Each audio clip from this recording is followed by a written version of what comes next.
भारतीय कानून और एक्ट जो काफ़ी इम्पोर्टेंट है। इसमें क्रिमिनल लॉ है, जैसे आईपीसी, सीआरपीसी और इंडियन एविडेंस एक्ट, जिसमें आजकल इनका नाम बदल गया है। जैसे कि आईपीसी को कहा जाता है भारतीय न्याय संहिता बीएनएस, सीआरपीसी को भारतीय नागरिक सुरक्षा संहिता बीएनएसएस और भारतीय साक्ष्य संहिता बीएसए कहा जाता है, इंडियन एविडेंस एक्ट को।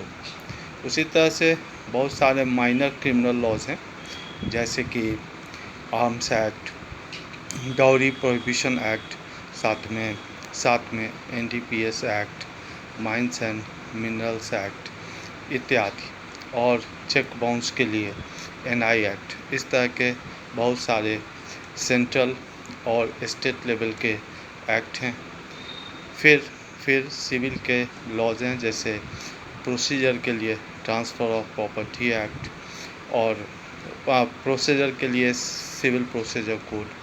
Then we are having transfer of property act, further trust act, then Indian Succession Act, Hindu Marriage Act, then further some civil laws are there, like in Jharkhand CNT Act, Chota Nagpur Tenancy Act, in Santhal Pargana in Jharkhand SPT Act, Santhal Pargana Tenancy Act.